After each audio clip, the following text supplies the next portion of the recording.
하나님 말씀 디모데전서 1장 5절부터 7절까지 6절, 7절은 오늘 오후 예배 때 하기로 하고 오늘 5절 하겠습니다. 다 같이 한 목소리 읽습니다. 시작. 경계의 목적은 청결한 마음과 선한 양심과 거짓이 없는 믿음으로 나는 사랑이거늘 사람들이 이에서 벗어나 헛된 말에 빠져 율법의 선생이 되려 하나 자기의 말하는 것이나 자기 확증하는 것도 깨닫지 못하는도다. 아멘. 오늘 디모데전서 1장 5절 말씀 보면 경계의 목적이라는 말씀이 나옵니다. 그래서 설교 제목을 경계의 목적이라는 제목으로 말씀을 증거하도록 하겠습니다. 오늘 설교 제목이 경계의 목적이라는 제목입니다. 경계의 목적. 경계의 목적은 변화하는 데 있다. 이게 오늘 중심 주제입니다. 하나님께로부터 메시지가 오면 사람 반드시 변화가 일어난다라고 하는 겁니다. 반대로 거짓 목자나 거짓 교리나 거짓된 복음은 사람이 변화가 일어나지 않는다라고 하는 겁니다. 그래서 오늘은 목적이 뭐냐? 바른 말씀 사역을 위하여 합니다. 바른 말씀 사역의 목적입니다.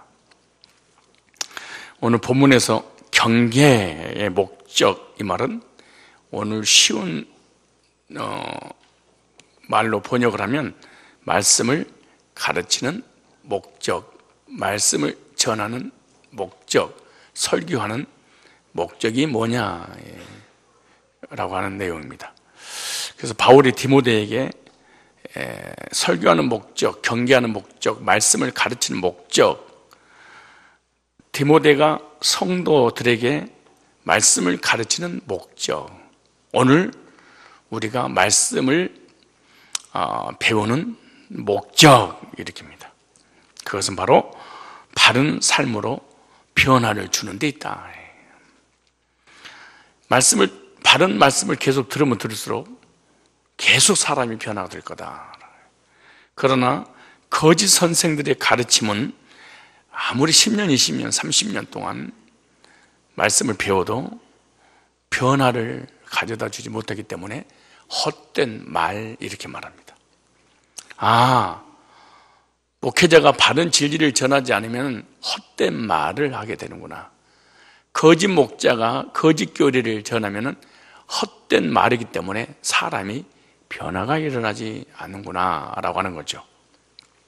그래서 말씀을 배우면 배울수록 거짓 교리는 사람이 변화가 되는 것이 아니라 악하게 된다라고 하는 겁니다. 참 신기해요. 그렇게 교회를 열심히 다니고 예배를 드리고 기도하고 헌신하고 헌금하고 생명을 하나님 앞에 드린다고 하면서 일주일에 5번씩 성경 공부를 하는데 배우면 배울수록 사람이 악해진다라고 하는 겁니다. 이게 거짓 선생이 전해주는 메시지의 특징이 6절, 7절에 나온 내용입니다.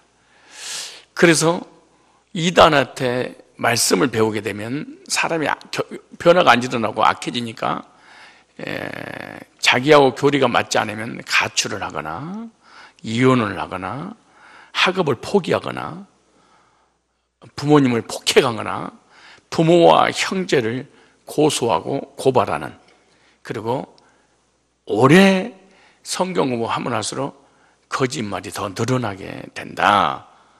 이게 성경에 너무 자세하게 나와 있어요. 자세하게 나올 정도가 아니고.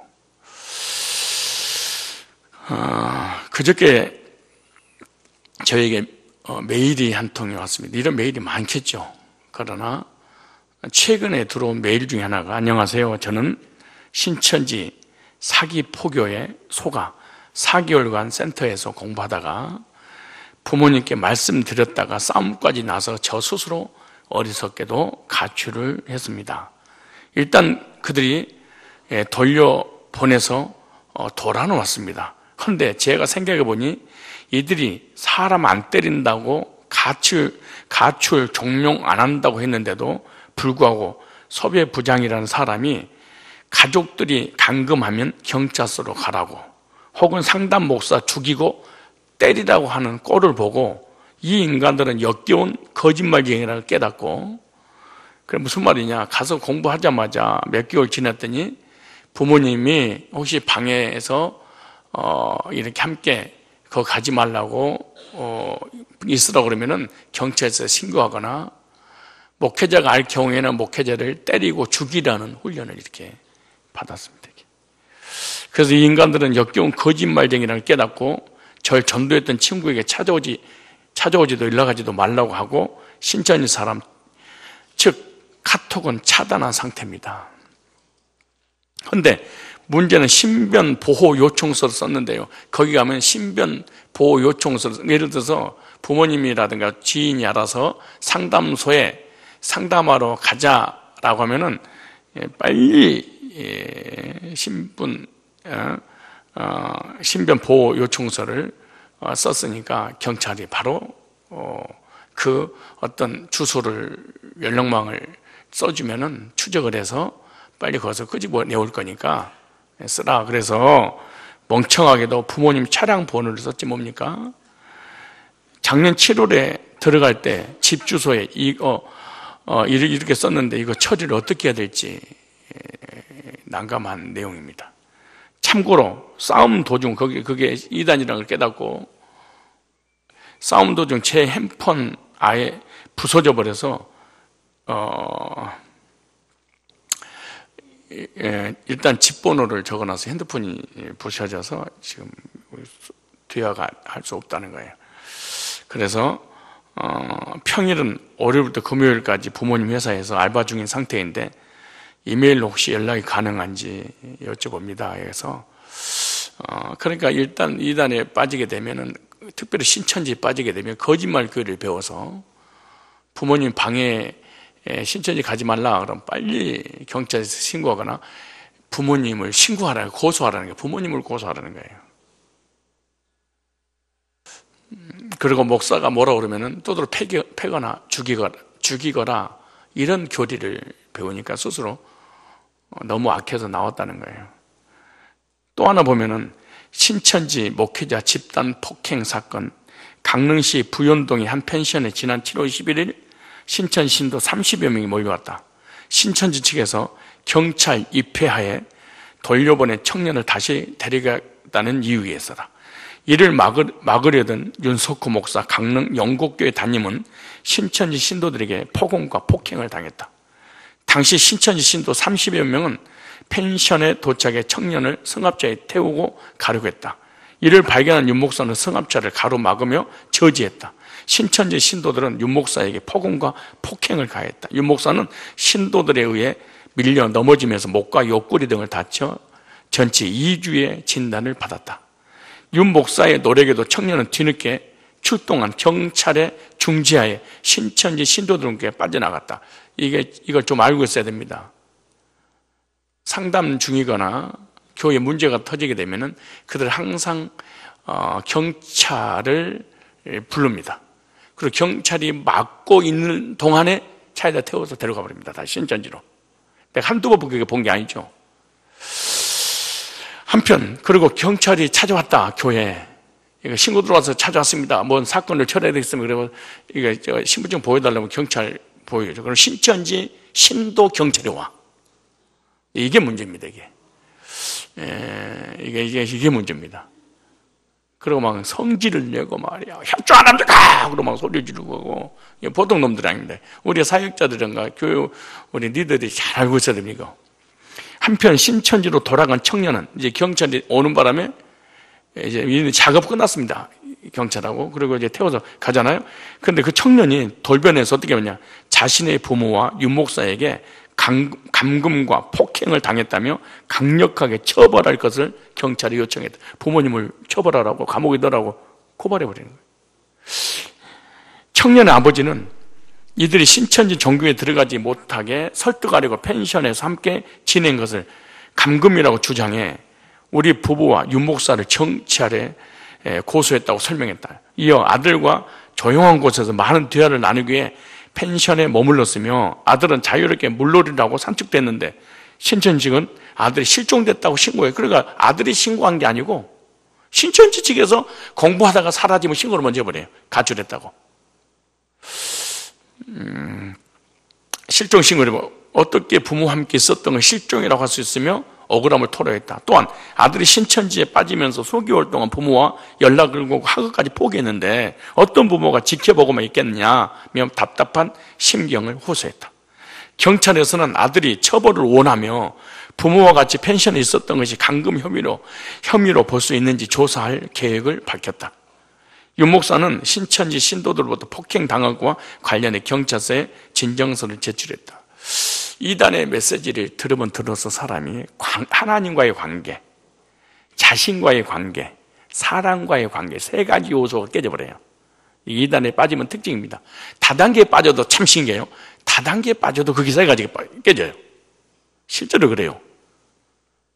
그리고 거짓 교리에 빠지면 딱 세 가지가 깨져버려요. 여러분들이 시험이 들면 딱 세 가지가 깨져요. 하나님, 내 사람, 딱 이렇게. 이게 거짓된 것을 듣게 되면 딱 세 가지가 깨지게 되는 것이 원칙이에요. 그래서 사람을 죽이고 헐뜯고 미워하고 이것이 자기 마음속에 거짓된 것이 들어오면 그래요. 요즘같이 거짓 선생들이 많을 때가 없습니다. 거짓 선생, 거짓 교리를 가르치죠. 그래서 거짓 교사가 두 가지가 있습니다. 몇 가지? 두 가지. 성경 외에 다른 교훈을 가르치는 거죠.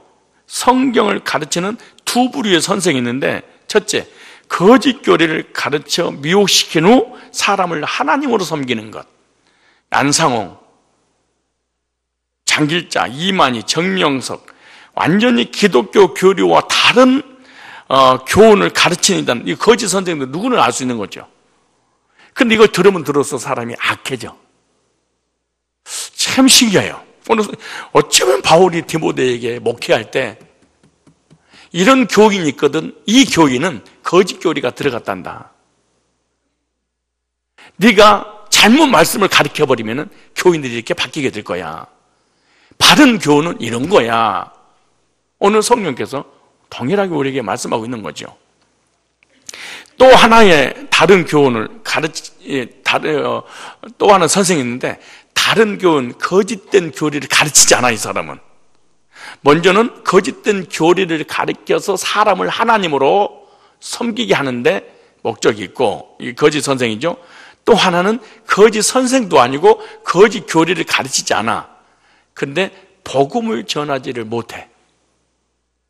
그러니까 뭘 전하냐? 율법이나 선행이나 착한 행실이나 사람답게 살거나 공자, 유교, 맹자, 이런 아름다운 듣기 좋은 얘기, 이런 얘기를 전해져서 사람이 구원의 확신을 갖지 못하도록 만드는 거.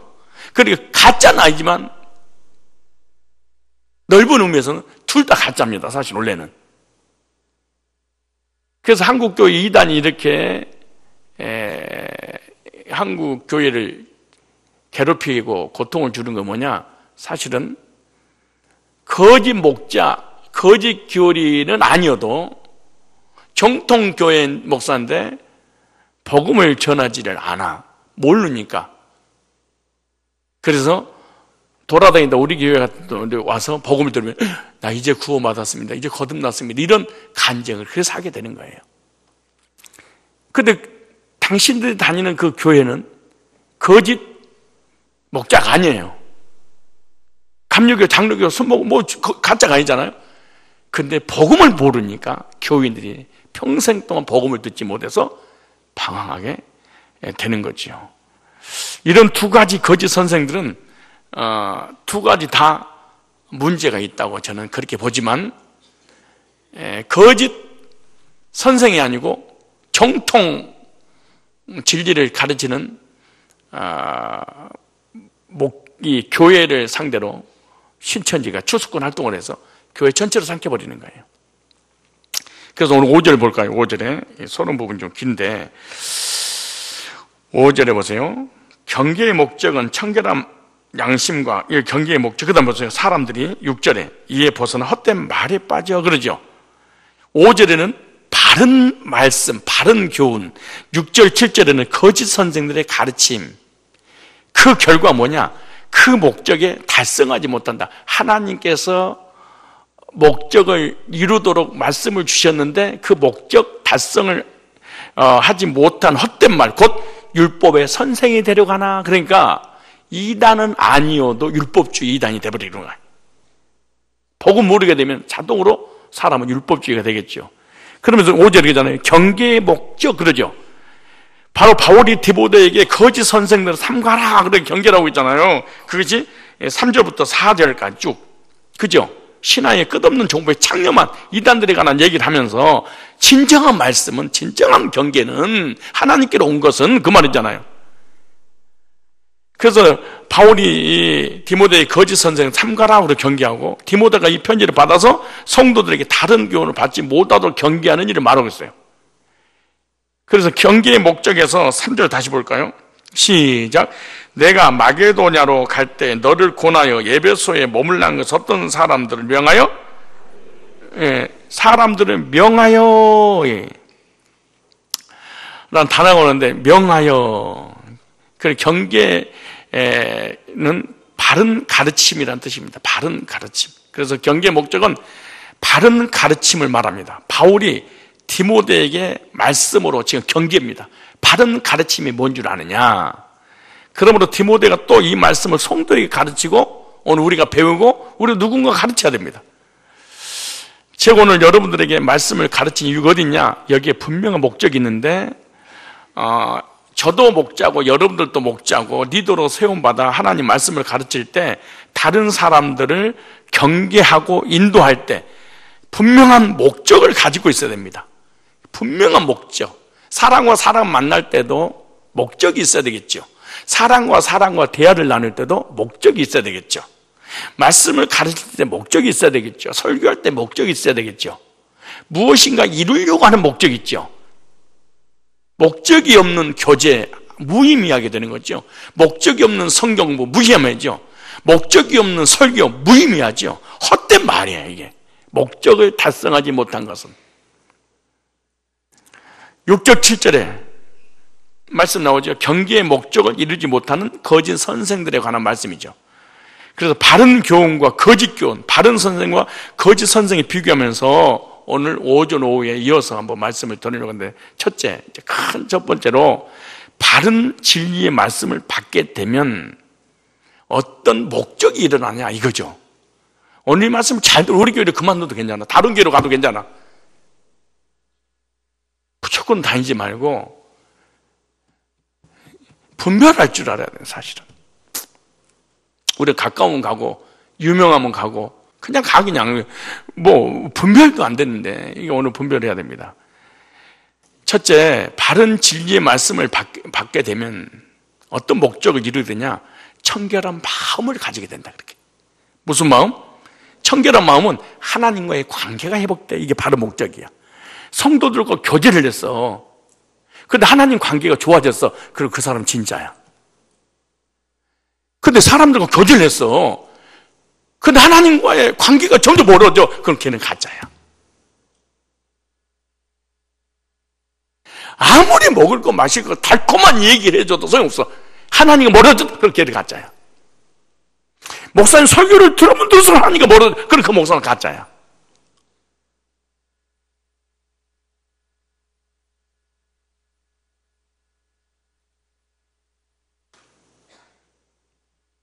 자, 보세요. 5절. 경계의 목적은 첫째, 청결한 마음과, 사람은요, 청결을 추구하는 마음을 가지고 있습니다. 사람은 예모를 청결히 하려고 무던한 노력을 하죠. 사람들은 외적으로 청결을 노력하지만 쉽지 않아서 결국 포기할 때가 많아요. 누가 청결하고 싶지 않아서 또 고민을 하고 갈등하는 모든 이유가 뭐냐? 청결을 위해서 그러는 거예요. 자기 외모. 아무리 노력을 하고 몸부림쳐도 고민을 하고 갈등을 해도 우리의 외모는 청결하게 하려고 몸부림을 칠 수는 있겠지만은 하나님과의 가까이 가는 목적을 달성하는 변화는 일어나지 않아요. 외적으로 도덕적으로 윤리적으로 아무리 깨끗하게 살아도 내면의 세계의 청결함은 유지를 못하는 거예요. 그런데 예수님은 우리가 아무리 외적으로 내적으로 청결하려고 몸부림을 쳐도 안 되는데 주님은 너무 쉽게 청결의 원리를 너무너무 쉽게 설명한 거예요. 율법을 지키고 선하게 살고 도덕과 윤리적으로 바른 생활 그렇게 해도 청결하면 안 돼. 그런데 예수님께서는 마음이 청결한 자는 복이 있나니 저희가 하나님을 볼 것이요, 마태복음 5장 8절 딱 그렇게 너무 쉽게 청결한 마음을 갖게 하는 것이 말씀을 받는 목적입니다. 목자들이 목원들에게 말씀을 전했는데 그 말씀을 듣고 그 사람이 바뀌었어. 그럼 그 목자는 진짜입니다. 그 목자가 말씀을 전했는데 목원들이 안 바뀌어. 그럼 그 말씀은 하나님께로 온 게 아닙니다. 청결하다는 것은 깨끗하다는 뜻이잖아요. 청결한 마음이란 무슨 말? 세상적으로 청결을 얘기하는 게 아닙니다. 성경에서 청결이라는 의미가 있죠. 청결의 의미는 욕심을 버리고 하나님께만 온전히 드려지는 마음, 이게 청결의 마음입니다. 두 번째, 성경의 청결한 말은 나누어지지 않는 진실한 마음, 나누지 않았다는 마음이 오직 하나님께만 있다며. 세 번째, 예수 그리스도로 충만한 마음. 네 번째, 외적인 것이 아닌 내적인 것, 현상이 아니라 본질적인 것. 이게 성경에서 마음이 청결한 자는 그러죠. 근데 율법주의나 신비주의나 종교나 모든 이단들은 겉을 청결하려고 그래. 근데 마음은 안 바뀌는 거예요. 거룩한 삶을 살기 위해서 죄를 미워하기로 결심하고 작정한 마음. 그런데 내적으로 본질적인 면에서 변화되는 것은 우리의 힘으로 불가능한 거예요. 이게 불가능해요. 이 내적으로 이 악한 우리의 그 인간의 그 욕구를 유교에서는 사회적인 더 큰 대의를 두는 거예요. 사회적으로 유교인에게 충이나 효 같은 것으로 이 속에 있는 그 악한 것을 이렇게 눌러주는 것이 유교입니다. 인간의 욕망을 눌려야지 풀어주면 끝이 없다는 것이 유교의 사고입니다. 그래서 유교가 우리 한국의 어머니들을 죽였습니다. 한이 맺혀도 가슴을 품고 부모에게 효를, 나라에게 충을 하면서 꽉 붙잡아두는 거예요. 불교는 사람의 욕망을 억질로 눌러놓은, 다시 말해 가라앉혀놓은 것이 바로 이 불교입니다. 일시적으로나 이 세상을 떠나서 조용히 있으면 욕망을 가라앉힐 수 있다. 이것이 불교입니다. 불교는 그 흙덩어리를 조용히 가라앉혀 놓는다. 그렇게 도를 통해서 시간이 지나면 작은 진흙 입자들은 바닥으로 가라앉아서 웅덩이는 깨끗하게 될 것이다 라고 하는 것이 바로 불교입니다. 이 육신의 정욕, 안목의정, 이생의 자랑이라고 이 욕망을 불교는 충과 효로 짓누르 놓고, 그리고 불교는 도를 닦음으로 이것이 가라앉게 될 거다. 이게 정교가 가져다 줘요.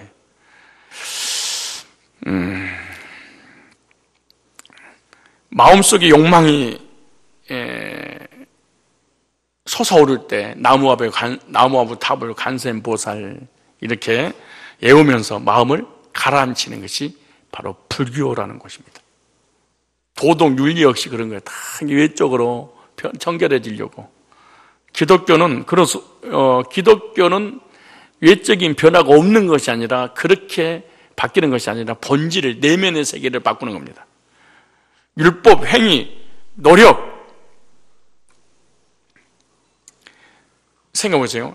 율법주의나 행위주의나 불교나 유교나 도덕과 윤리로 노력을 해서 이렇게 막 진흙 같은 욕망이 속에서 막 끌어올르는데 그것을 눌려놓습니다. 자꾸 자제하고 돌을 닦아서.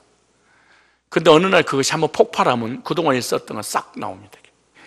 이걸 정리할까요? 청결한 마음이란 하나님께 가까워지는 마음, 이걸 정리를 해야 됩니다. 이게 청결이라는 단어입니다. 누가 가까워져? 네. 하나님께 가까이 가는 것이 청결함이 되는 겁니다.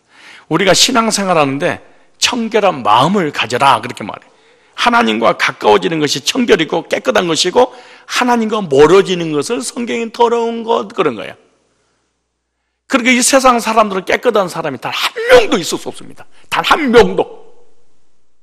이수신 장군이 됐든 세종대왕이 됐든 간에 석가모니가 됐든 성철이 됐든 신부 수녀가 됐든 단 한 명도 깨끗한 사람은 이 지구상에 없습니다. 왜? 하나님과 가깝지 않기 때문에. 구약의 사람들에게 하나님과 멀어지는 것이 뭐라고 그러냐? 부정한 자 그렇게 말한 거예요. 시체를 만진 자는 일주일 동안 부정하리라. 하나님과 멀어졌다 그 말입니다. 그래서 사람이 부정하게 되면 이것을 정결케 해야 되지 않겠습니까? 그래 부정한 사람이 정결이 되면 어떻게 되느냐? 잿물을 만들어서 셋째 날과 일곱째 날에 사람의 몸에 물을 뿌렸습니다. 민수기 19장 12절에 여기서 3일 예배가 나온 거예요. 우리가 3일만 되면 우리는 하나님과 멀어지는 시스템을 가지고 있습니다. 내 자체가. 며칠 지나면 딱 3일만 지나면 우리는 더럽고 추하고 하나님과 멀어져서 세속화가 딱 돼 있어. 다시 말해 세상에 그냥 영향 안 받으려고 몸부림을 쳐도 안 되게 돼 있어. 그래서 3일에 한 번씩 와서 정결함을 받아라 그렇게 말한 거죠.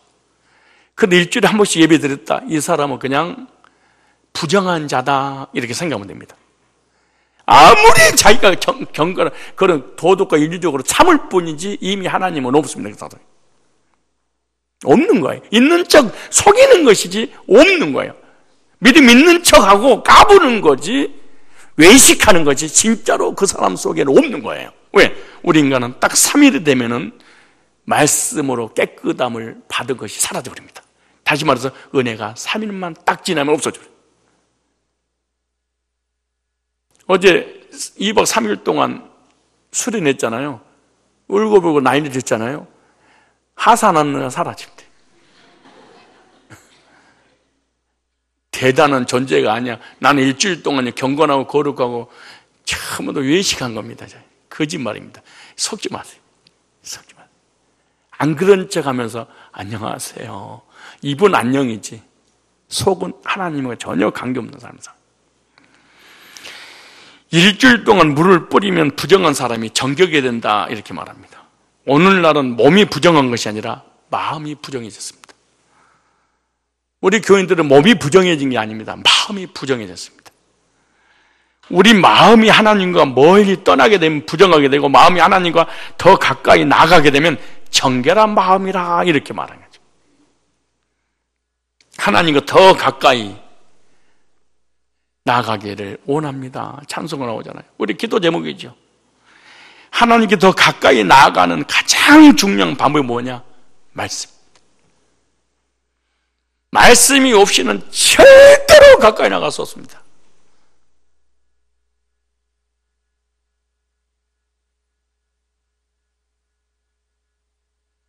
말씀을 받아야 정결한 마음을 갖게 되는 줄로 믿습니다. 본질적인 면에서 청결한 마음을 얻으려면 어떻게 되느냐? 청결한 마음을 얻으려면 방법이 있습니다. 해결책이 뭐냐? 청결한 마음을 갖게 되려면 첫째, 우리 마음이 청결하는 길은 주님의 보혈로 청결함을 입습니다.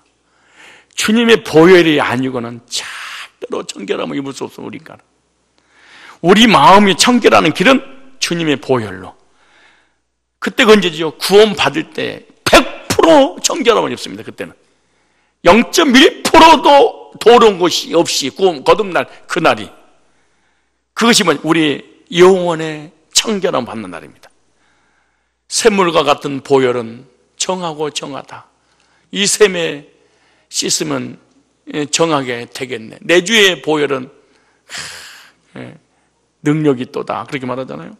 사람들은 자기 마음속에 있는 죄책감, 양심의 가책에서 벗어나기 위해서 얼마나 무던한 노력을 하는지 모릅니다. 성인식이라든가 고해성사라든가 종교라든가, 여러분 죄인이 죄 짓고 형무소에서 형을 살고 나오면 깨끗해집니까?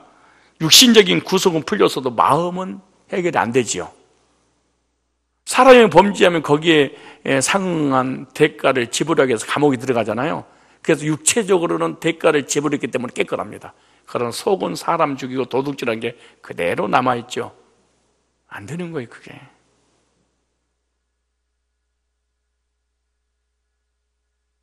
여러분, 비유풀이하고 안식일을 지키고 유월절을 지키고 십계명을 지키는 거, 육체적으로는 정결한 걸, 청결한 것처럼 느껴질 수 있습니다. 그러나 내면의 세계는 해결이 안 되는 거예요. 겉은 해결돼도. 율법주의 특징이 뭔지 아세요? 마음을 해결하려고 하지 않습니다. 겉을 해결하려고. 그래서 뭐를 지켜라. 해감이 없는 믿음은 죽은 믿음이야. 육체를 정결하게 하려고 합니다. 마음은 아닌데. 근데 성경에서는 마음이 하나님 앞에 가까워지고 난 다음에 육체입니다. 딱 한 가지 방법이 있습니다. 보혈의 능력은 우리의 마음을 정결케 하는 능력이 있는 줄로 믿습니다. 보혈의 능력이 죄와 사망의 법에서 해방시키고요, 양심상 온전케 만드는 것이 보혈의 피입니다. 복음을 듣고 죄산 받는 순간 신기한 일이 일어납니다. 십자가 내가 처음 볼 때 나의 마음에 큰 고통 사라져. 참 신기한 겁니다. 여러분, 예배 시간에 졸고 말씀이 안 들린다, 하나님과 멀어졌다, 부정한 증거입니다. 너무 어렵게 너무 어렵게 이걸 해결하려고 할 거 없어. 아, 내가 부정이었구나. 부정하면은 예배가 안 됩니다. 부정하면은 말씀이 안 들어옵니다. 부정하면 기도가 안 나옵니다. 부정하면 교제가 안 됩니다. 부정해서. 그런데 겉으로는 너무너무 화려하고 아름답고 유창하게 기도해. 근데 속은 이미 하나님 안에서 멀어졌기 때문에 부정한 자라, 이렇게 말해. 우리가 정한 것과 부정한 걸 우리는 뭘로 본 줄 알아서 왜 물어봐? 속은 안 봐. 불안, 두려움, 공포, 절망, 죄책감이 사라지고 죄사함 받는 확신, 기쁨, 평안, 감격은요, 기독교 아니면은 불가능합니다. 보혈의 능력으로만 가능합니다. 보혈의 능력, 마음속에 역사할 때 양심상 온전히 되는 청결함을 잊게 되는 거예요.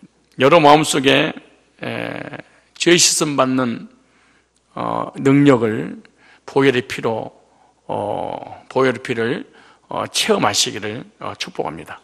첫 번째, 뭘로 청결함 얻는다? 보혈로. 두 번째, 하나님의 말씀을 받음으로 청결한 마음을 가질 수 있습니다. 이건 하늘의 것입니다. 땅의 것은 안 됩니다. 하늘의 것에, 하나님 것으로만 우리 속은 바뀝니다. 것은 불신자도 더 잘 바뀝니다.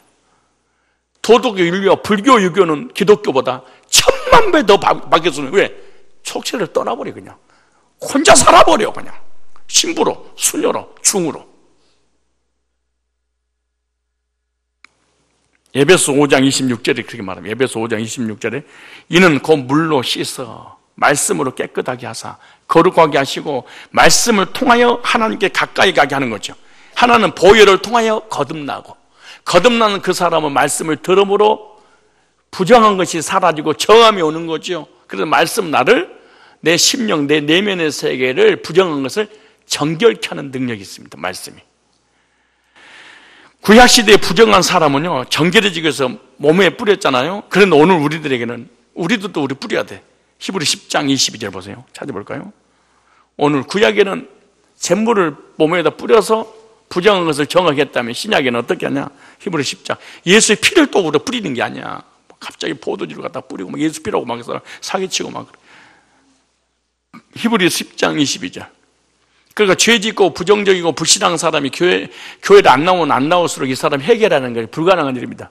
시험 든 사람이 좀 쉬었다가 나온다, 이 사람은 정결하게 될 수 있는 확률이, 그래서 하나님과 멀어지니까 저주가 임할 거 아니에요. 그래서 예배가 안 되는 사람은 죽을 때까지 몸부림치면서 살아도 저주의 문제가 해결 안 됩니다. 네. 때를 밀려면 목탕 가야 되는데, 스스로는. 히브리 10장 22절에 시작. 우리가 마음에 뿌림을 받아 악한 양심으로부터 벗어나고 몸은 맑은 물로 씻음을 받았으니 참 마음과 온전한 믿음으로 하나님께 나아가자. 우리 마음의 말씀을 뿌림으로 정결함을 입어서 하나님 앞에 나아간 담력이 정결함을 얻었다, 그 말이죠. 예수님 보혈로, 두 번째 말씀으로. 오늘날 우리는 마음의 뿌림을 받아야지 마음이 정결하게 돼서 하나님께 나아가게 될 줄 믿습니다. 말씀을 받는 것, 우리가 말씀을 받을 때마다 마음의 뿌림을 받고 있는 거예요. 지금 우리가 지속적으로 말씀 받고, 말씀에 감동받고, 말씀에 도전받고, 말씀에 영향을 받으면 점점 주님께 가까이 나가는 거예요. 그런데 이 말씀 안 받고 자버려. 딴 데 신경, 이 사람은 절대로 정결을 받지 못해요. 그래서 예배를 드리고 있는 상태에서 하나님이 멀어져 있으니까 부정한 자가 되는 거죠. 근데 교회를 오래 다니다 보니까 전혀 이게 발생이 돼가지고 말씀 받은 척하고 다니는 거예요. 그러나 이미 하나님과의 차단이죠, 사실은. 그래서 말씀의 영향을 받으면 점점 주님과 가까이 되고, 말씀은 우리를 성화시키는 능력이 있습니다. 시편 73편 28절에 보면 하나님께 가까이 함이 내게 복이라. 내가 주 여호와를 나의 피난처로 삼아 주의 모든 행적을 전파리다. 하나님 가까이 가는 성도가 복이다 그래요. 그래서 성도의 삶의 목표는 뭐냐? 하나님께 가까이. 여러분 기도 제목 뭐예요? 하나님께 가까이 가는 것, 이렇게 나와야 돼. 어떻게 가까이 가고? 그래서 내가 보혈의 찬송을, 보혈의 피를, 하나님 말씀을 오늘도 듣습니다. 왜? 나의 모든 인생의 삶의 의미는 하나님께 가까이 가기 때문에. 이게 기도 제목이 돼야 돼. 저와 여러분 주님 앞에 더 가까이 가려면 계속 말씀을 받는 삶이 너무나 필요할 줄로 압니다. 그래서 성도는 말씀을 통해 하나님께 가까이 해서 청결한 마음을 가지게 되는데, 스가랴 13장 1절 말씀에, 스가랴 13장 1절에 보면 그날의 죄와 더러움을 씻는 셈이 다윗의 족속과 예루살렘 거민을 위하여, 그래서 하나는 보혈로, 하나는 말씀으로, 세 번째 기도로 거룩해진다 그래요. 뭘로? 기도로. 기도를 하게 되면 욕심이 사라지게 되겠죠. 기도를 하면 나는 사라지고 주님만 보이겠죠. 기도를 안 하면은 욕심만 보이고 주님은 안 보입니다. 그게 디모데전서 4장 5절입니다. 십계명을 지키고 쫙 이런다고 되는 문제가 아니고, 첫째 예수님 보혈로, 둘째 하나님 말씀을 붙잡고 하나님께 기도해야 돼. 디모데전서 4장 5절 보니까 그것은 하나님의 말씀과 성도들의 기도를 통하여 거룩하게 되기 때문입니다. 말씀과 기도로 사람은 거룩하게 되는구나, 이게. 기도를 통해서 우리의 영혼이 정결함을 받게 되겠죠. 말씀을 읽고 듣고 예배 드릴 때 깨끗함을. 요즘 우리 주일학교 필사하던데, 그 무슨 주일학교 어느 부예요? 그 부서요? 은연부예요? 유아부 선생님들 금년 1월 1일부터 그 카카오톡 방에다가 필사해서 계속 올리고 있더라고. 아주 주야로 묵상하는 말씀인데 밤만 12시, 1시까지도 꼭 써야 돼. 잠을 자는 어떤 무슨 벌칙이 있는가 봐. 그 사람들 진짜 정결함을, 청결함을 입는 거예요. 그 사람들 아주 훌륭한 사람들인데, 그 사람 끝나고 난 다음에 제가 전부 다 66권 필사한 그 팀은 제가 거기에 맞는 회식을 한번 시켜드리도록 그렇게 할 것입니다. 말씀을 읽고 듣고 예배 드릴 때 얼마나 사람이 깨끗하게 되는지 모릅니다. 요한복음 15장 3절 보니까 너희는 내가 일러준 말로 이미 깨끗해졌으니 말로 하나님 말씀으로 깨끗하게 되는 것이지 도덕과 윤리로 깨끗하게 되는 것이 아닙니다. 하늘의 것으로 깨끗하게 되는 거지. 날마다 정결함 얻기 위해서 말씀으로 씻기 위해 노력해야 됩니다.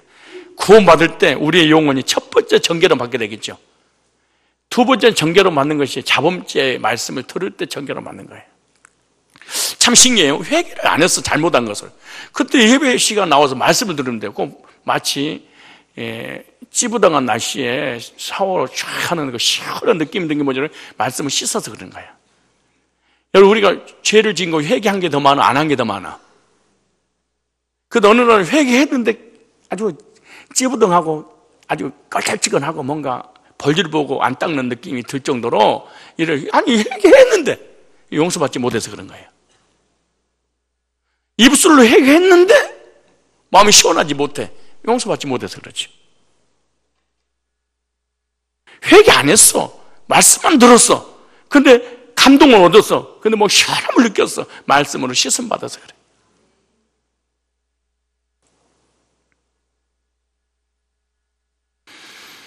말씀과 기도로 거룩하기를 원합니다. 성령으로 충만케 하고, 성령 충만한 목적이 뭐예요? 하나님과 가까이 가는데. 왜 말씀 받아요? 하나님과 가까이 가려고. 왜 기도해요? 하나님과 가까이. 왜 기도해? 기도응답 받으려고 한 게 아니야. 하나님께 가까이 가려고. 왜 보혜의 찬송 불러요? 하나님과 가까이 가려고.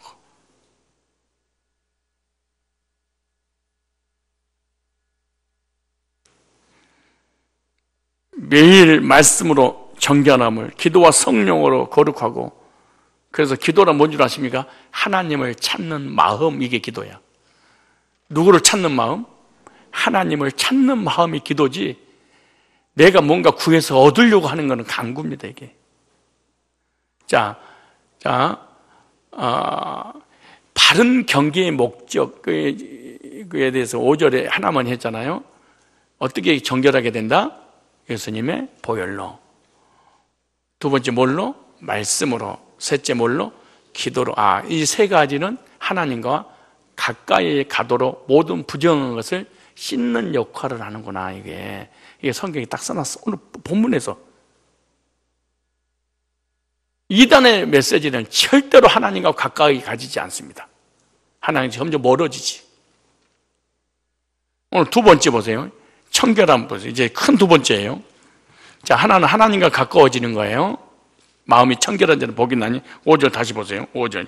경계의 목적은, 말씀을 받은 목적은, 설교하는 목적은, 말씀을 가르치는 목적은, 내가 말씀을 받아야 될 목적은 청결한 마음, 하나님 가까워지는 마음. 두 번째, 선한 양심. 그러네. 무슨 양심? 바울이 기가 막히도록 써놓은 거야, 이게. 이게 무슨 말이에요? 선한 양심은 나와의 관계, 자신과의 관계죠. 사람마다 양심이 있잖아요. 인간의 양심이란 사람마다 다 수준이 달라요. 어떤 사람은 양심의 가책을 받는데, 어떤 사람은 똑같은 죄를 짓고도 양심의 가책을 전혀 받지 않는 사람이, 수준이 다르기 때문인 거예요. 어떤 조그만 죄를 짓고도 양심의 가책을 받고 막 괴로워하고 고통스럽고 막 우울하고, 어떤 사람은 더 큰 죄를 저질렀는데 불구하고 전혀 양심의 가책을 안 받아. 어떤 사람 목사님은 속으로 미워했어. 근데 괴로워서 목사님 나 속으로 미워했어요. 죄송합니다. 양심의 수준이 높아요. 어떤 사람은 앞에 대들고 목사가 말이야 그러고 소리를 질러도 괜찮아. 아무렇지도 않아. 왠 줄 알아요? 이 양심의 수준이 다 달라서 그런 거예요. 근데 양심은 어떻게 오느냐? 교육의 영향을 받습니다. 뭘 영향받아요? 교육의 영향을. 어떤 교육을 받느냐에 따라서, 어떤 지식을 가느냐에 따라서 양심의 가책을 받을 수도 있고 안 받을 수도 있습니다. 양심은 그 사람의 마음에 영향을 받게 되겠죠. 그래서 양심이라는 자체가 똑같은 기준이 있는 것이 아니라 양심의 수준이 각자 다르다. 그래서 성경에는요, 양심을 여러 가지 양심을 얘기를 했습니다. 그 첫 번째가 착한 양심 그랬어요. 참 양심은 착해. 착한 양심이 있어요. 착한 양심이. 디모데전서 1장 19절. 자, 여러분 어떤 양심이 있고, 이단들 어떤 양심이 있고, 여러분 주변에 있는 사람 어떤 양심이 있는지, 불량품이 있는지 없는지 볼까요? 1장 19절 시작. 아들 시작. 믿음과 착한 양심을 가지라. 무슨 양심? 착한 양심이 있는데, 선한 양심이 있어. 이런 사람이 있어요, 진짜. 이런 사람 만나면 얼마나 좋겠어요, 착한 사람 만나면. 두 번째, 더러운 양심이 있어. 보세요. 디도서 1장 15절 보세요. 더러운 양심도 있어요. 참 신기한 양심. 1장 15절 시작. 깨끗한 자들에게는 모든 것이 깨끗하나 더럽고 믿지 않는 자들에게는 아무것도 깨끗한 것이 없고지 저희 마음이 양심이 더럽다. 양심이 지저분하다는 거예요. 세 번째, 양심은 양심인데 약한 양심이 있어요. 이 약한 양심 있는 사람을 좀 이렇게 격려하고 위로해주고 좀 붙잡아줘야 됩니다. 이 약한 양심. 고린도전서 8장 12절에는 약한 양심 그래. 또 하나 양심 있는데 히브리 10장 22절 악한 양심 그래. 무슨 말? 사람이 악해. 히브리 10장 22절에. 그 다음에 5번째, 수준 높은 양심이 있어요. 다 찾을 수 없어서. 양심은 수준이 높아서 9장 1절에 영혼들을 보고 불쌍히 여기고, 얼마나 영적인 수준이 양심이 높았는지, 유대인들이 지옥 가는 건 내가 가는 게 낫다면서 영혼들을 향한 어마어마한 영혼 구렁에 불이 탔던 수준 높은 양심, 바울의 양심이 주시겠어요. 근데 또 하나 양심이 있는데, 화인 맞은 양심. 무슨 양심? 이건 다단계라든가 이단이라든가 사기꾼에게 적용되는 겁니다.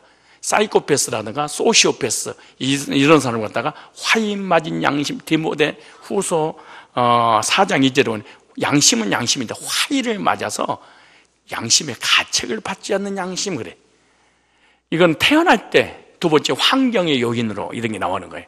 그러니까 유전적 요인, 환경 요인. 이게 남자든 여자든 이거 진짜 오후에 이거 할 거예요. 오후에는 이 양심이 어떻게 마비된 상태는 뭐고 어떻게 해결할 것인가, 이러게 돼서 오후 예배는 너무나 중요한데, 이거는 삶의 구원이잖아요. 이런 사람 내가 만났으면 어떡할까?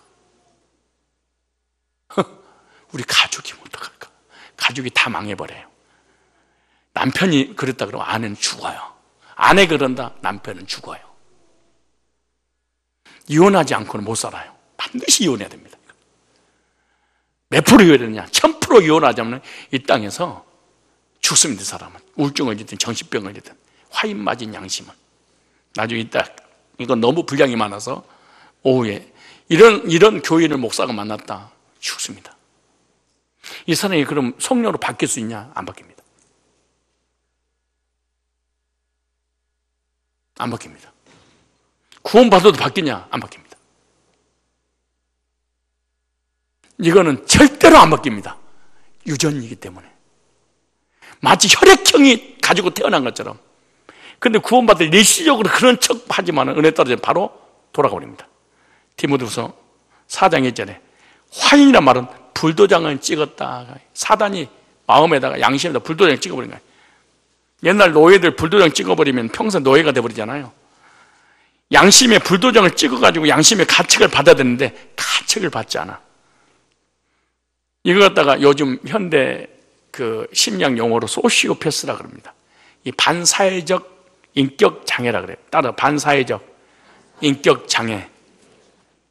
자신의 감정을 조절하는데 아주 능숙해서 주변 사람, 환경을 자신의 이익이나 쾌락을 위해 최대한 수단, 방법을 가리지 않고 주변 사람을 활용한다. 주변 사람을. 그래서 이 사람은 부모님의 돈을 다 뺏고 사기를 다 치고 가족들을 다 죽여도 이 사람은 자기가 하는 일이 옳은 줄 알아. 그게 참 신기해. 그게 병이지. 안 고쳐져. 너 때문에 가족이 다 망해도 왜 쟤 힘들어할까? 네가 잘못해서 그런 거지. 네가 나 돈 안 꿔줬으면 그런 일 벌어지지 않니? 꿔줬으면 문제잖아. 절대로 뉘우치지 않습니다. 왜? 반사회적 인격 장애이기 때문에 그런 거예요. 안 바뀌어요, 이 사람은. 이런 사람 딱 하나야. 이런 사람 안 만나게 해달라고 하는 그 기도 외에는 없습니다. 이거 만나버리면은 이 사람은 절대로 감사가 없습니다. 고마움이 없습니다. 오직 자기 길만 갑니다. 그런데 이 사람은 이런 사람들은 성공자들이 많습니다. 어떤 예체능 게 이런 오직 한 길, 이런 사람은 자기밖에 모릅니다. 그걸 다 다른 사람을 이용해서 사용하는 데 써먹습니다. 고마움을 모릅니다. 이 사이코패스와 차이점이 뭔지 알아요? 사이코패스는 선천적 선악에 대한 개념이 없습니다. 선천적으로 선악에 대한 선과 악을 구분하지 못합니다. 이게 이거 태어날 때 유전으로 태어난 거예요. 얼마나 무서운 거예요, 사람은. 근데 이 사람은 거의 감옥에 있습니다. 소시오패스는 수단 방법을 잘 이렇게 동원해서 사람을 끌어들이기 때문에 감옥 가지 않고 능수능란하게 피해다닙니다. 그래서 이 사람을 찾기가 어렵습니다. 왜? 나한테 너무 잘 잃어버리니까. 이 소시오패스는 후천적 선악에 대한 양심이 없습니다. 후천적으로 선악에 대해서. 반복적으로 거짓말을 위한 거짓말을 하고 속입니다. 많은 사람들 앞에서 자기 가족들을 망신을 줘도 양심의 가책을 받지 않습니다. 많은 사람 앞에 또 안 그런 사람도 있겠죠. 그 다음에 자신의 잘못을 인정하지 않습니다. 모든 책임을 상대에게 돌립니다. 그리고 주변에 있는 사람 다 망합니다. 안 망할 수가 없습니다. 왜? 이용을 당하기 때문에. 그래서 말씀을 통해서 악한 양심이 선한 양심으로 바뀌는 역사가 일어나게 되는데, 그것이 뭐냐? 이 사람은 교회에서 말씀을 듣고 예배드리고 찬양하고 교회에서 은혜 가운데 살지 않으면은 이 사람은 바로 돌아가 버립니다. 그래서 말씀의 목적은 뭐 하는 데 있다? 선한 양심을 가지게 하는 데 목적이 있는 거예요. 말씀을 받는 목적이 뭐냐? 양심의 수준을 높여. 이게 말씀 받는 목적이야. 말씀 안 받아 절대로 이 사람의 양심의 수준이 높아질 수 없습니다. 거룩해 질 수 없습니다. 그래서 헛된 말에 빠져. 헛된 말은 양심을 마비시키고 악한 양심이 되게 하는 거. 이단에 빠지면 악해져 버립니다. 그리고 양심이 마비됩니다. 그리고 불도장을 마귀가 딱 찍어버립니다. 그러니까 제일 먼저 부모님을 고소고발합니다. 부모님이 자기 폭행했다고 그러고 감금시켰다고 그러고, 그들 얘기 들어보세요. 그리고 또 상담 소장이 시켜서 그랬다고 막 그러잖아요. 방송에 나오는 거 보니까. 복음의 말씀을 받을 때 양심이 살아나게 될 줄로 믿습니다. 양심의 수준을 높이기 위해서 지속적으로 말씀을 드려야 됩니다. 말씀을 계속 받아야 되는 이유가 뭐냐? 선한 양심, 수준 높은 양심을. 그래서 우리 성경검하고 성교비 잘 내는 사람이 어떤 사람이 말씀을 계속 들으니까 수준 높은 양심이 되니까, 성교해야 되는구나, 건축원금 해야 되는구나, 말씀 들으니까 수준이 높아지니까 하나님과 가까워지니까 그분에 드리고 싶은 거야. 근데 말씀을 받지 않아. 양심의 수준이 높아지지 않아. 가책을 받지 않아. 그러니까 성교에 관한 얘기하든 예배에 관한 얘기하든 공동체에 관한 얘기하든 아무런 관심이 없어요. 왜? 양심의 화인을 맞아버린 거예요. 뭐 어렵게 생각할 것 없어요. 너무너무 적나라하게 성경에 써놨습니다. 그래서 구원받고 양심의 수준이 높은 사람은 말씀 한마디 한마디도 예리하고 예민하게 딱 내가 해야 되겠구나, 다 존경하고 싶어. 근데 양심의 화인을 맞고 악해져 버리면 수준이 낮아지니까 말씀 반응 자체를 하잖아. 반응할 때 언제냐? 까네, 요때만 반응해. 그 신기하죠? 아니, 생각해봐. 1시간 동안 설교를 하는데 그 설교 주옥같은 메시지 전하는데 나 치네? 나 까네? 나 들어가는 소리네? 요 하나만 다 들려.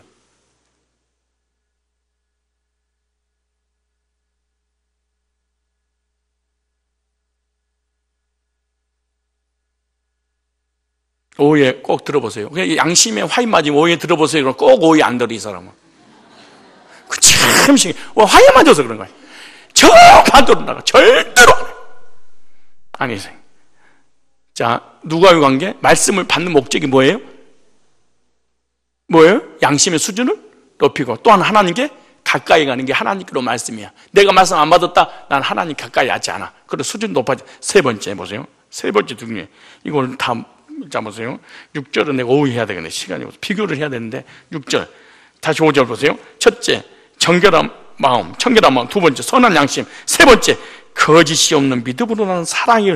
거짓이 없는, 여기 보세요. 세 번째, 참 믿음에서 나오는 사랑이야. 이게 하나님께로 온 거야. 이웃과의 관계. 이렇게 세 가지를. 이 메시지가 사단으로 왔으면 세 가지가 이루어지지 않지만 하나님께로 오면 세 가지가 이루어질 거야. 하나님 관계, 너와 관계, 사랑 관계, 3요소가 탁 떨어져 날 거야. 3요소 중에 하나만 빠지면 하나님께로 온 거짓교리야. 혼자 기도하고 성경을 천독하고 금식하고 오늘을 달아도 성도의 관계, 자신 관계가 하나님 관계가 빠졌다, 잘못됐다. 이 교훈의 목적은 청결한 마음과 선한 양심과 거짓이 없는 믿음이 나는 사랑이거늘. 믿음으로 구원받고 구원의 감격이 충만하고 성령이 충만한 밖으로 나타나는 게 뭐냐? 사랑이거늘. 하나님의 사랑을 체험하는 사람은 반사체로 달이 태양에 반사된 것처럼 하나님의 사랑이 내 안에 들어온 사람은 형제를 사랑하는구나, 이게. 그리고 본질적으로 하나님의 사랑을 경험한 적이 사실 없어. 이론적으로 받았는데 그럼 형제를 사랑하는 게 불가능해. 너무너무 정확하게 이단에 안 빠지게 하려고, 우리 지옥까지 않게 하려고 너무너무 섬세하게 그냥 디테일하게 쫙 끊어서 이론적인 구원으로 지옥까지 않게 하려고, 거짓이 없는 믿음에서 우러나는 사랑이거늘 그러죠. 바울은 당시 에베소에서 활동하고 있던 거짓 교사들의 거짓되고 가장된 믿음에 대한 얘기잖아요. 거짓 없는 믿음이란 곧 예수 그리스도 복음 안에서 하나님의 구원의 역사가 나타났음을 확신하는 믿음을 사랑으로 귀결되었다. 거듭남은 거짓말 못하는구나. 이거 반드시 사랑과 귀결되는구나. 이게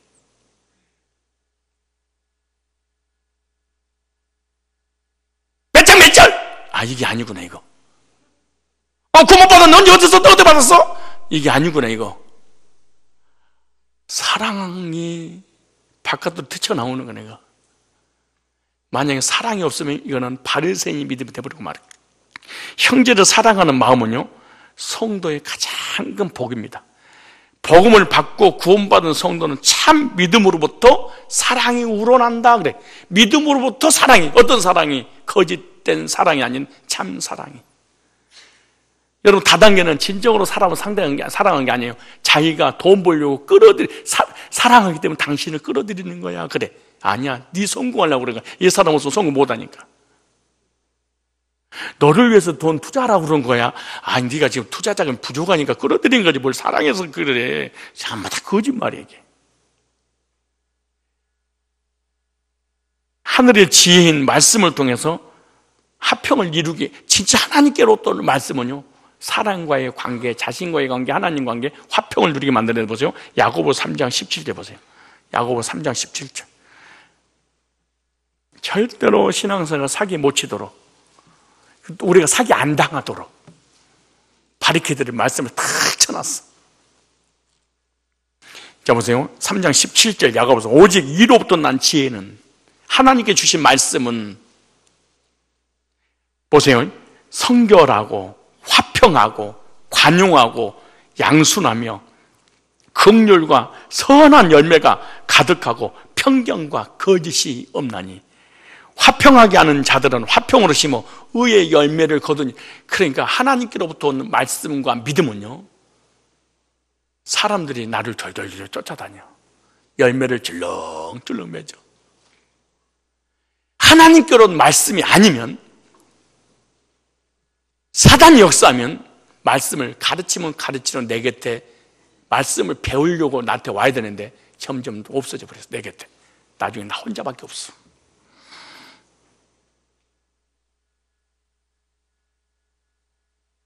절대 거짓말, 우리 지옥 안 가게 하려고 하나님이. 그리고 신앙 잘못된 길로 가지 않게 하려고 이 세 가지 요소를 가지고 있는 것이 참 진리를 전한 교회요, 목사요, 목자요, 성도란다. 이 세 가지 요소가 안 이루어지면 걔는 하나님께로 온 게 아니야. 헛된 말이야 그거. 지 잘난 척하니라고.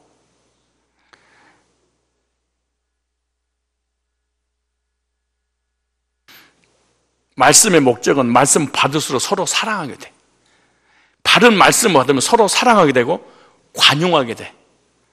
말씀을 통해 바른 믿음에 서고 사랑이 우러나는 삶을 살게 된 게 반사체로. 말씀을 받는 일을 중요하게 여기하는 것은 말씀을 통해 사랑이 흘러나오기 때문에. 말씀을 받지 않고 하나님과의 관계가 멀어지는 사랑이 오는 게 아니에요. 더 악해지지. 그래서 불신자 남편이 신앙인 아내가 너무 악해져 있으면은 혼을 내는 게 아니라잖아요. 벌써 일반 은총을 받아가지고 남편이 요즘 새벽기도 안 가? 그 참 신기해요. 지는 구원 안 받았어도 요즘 예배 안 드려? 가, 내가 애들 볼게. 가정 영위한 내가 빨래도 해놓을 거니까 다녀와요. 그 성석교 목사님 설교도 잘하고 웃기기도 잘하고 들을만 하더만 내가 가끔가다 한번 유튜브 들어가서 보는데 왜 정결함 입어서 관대하고 나 간용시켜달라는 거야. 혼내지 말고. 몰랐지? 그 너보다 남편 불신자 불교인이 일반원총을 더 많이 받아갖고 가정의 평화가 어떻게 이루어진지를 먼저 알고, 신기한 거야 이게. 불신자가 더 잘 알고. 이 세 가지 요소가 아니면 이런 이단이란다. 너 이단 교회 다녀. 그리고 교인들이 이 세 가지가 안 왔다, 이단의 영향을 받고 있어. 이단은 아니어도 이 사람은 헛된 말에 헛된 지식을 가지고 있는 거야. 열등감 해결하려고 기도하고, 열등감 해결하려고 말씀 공부 많이 하고, 성경 열등감 해결하려고 가르치고, 사랑은 없이.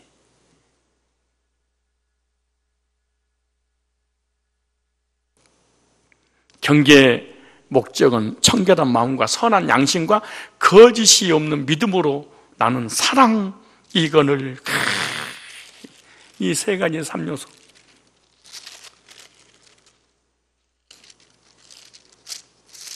아까 야고보서 찾자고 그러지 않았어요? 찾은 거예요? 읽어버린 거예요?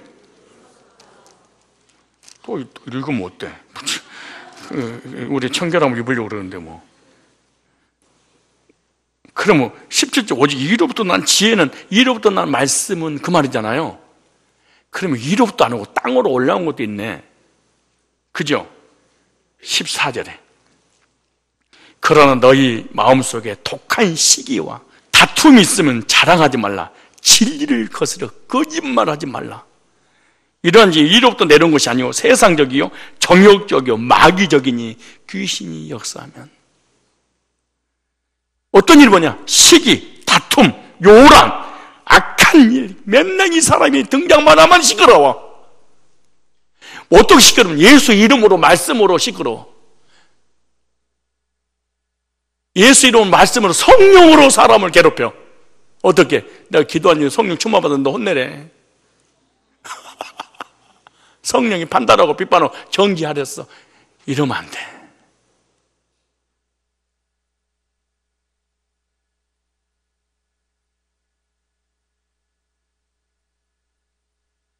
시기와 다툼 있는 곳에 오직 위로부터 난 지혜는 성결하고 화평하고 간용하고 양순하며. 아니, 이 양순이란 말은 이거 내가 설교할 때마다 그 이제 노래를 부르는데, 나는 내가 좋아서 순한 양이 되어. 아, 상대방을 좋아하면 사람이 양이 되는구나. 상대방에 미우면은 악녀가 되는구나 이게. 오늘도 남편 괴롭히다 왔죠? 남편이 안 좋아서 그런 거예요. 나는 내가 좋아서 순한 양이 되었지. 풀밭 같은 너의 가슴에 내 마음은 뛰어놀았지.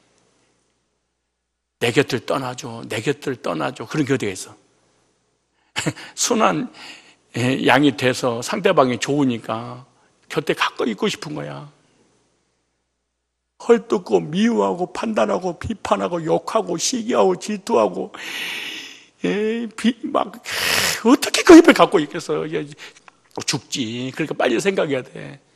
왜 내 곁에 사람이 안 붙지?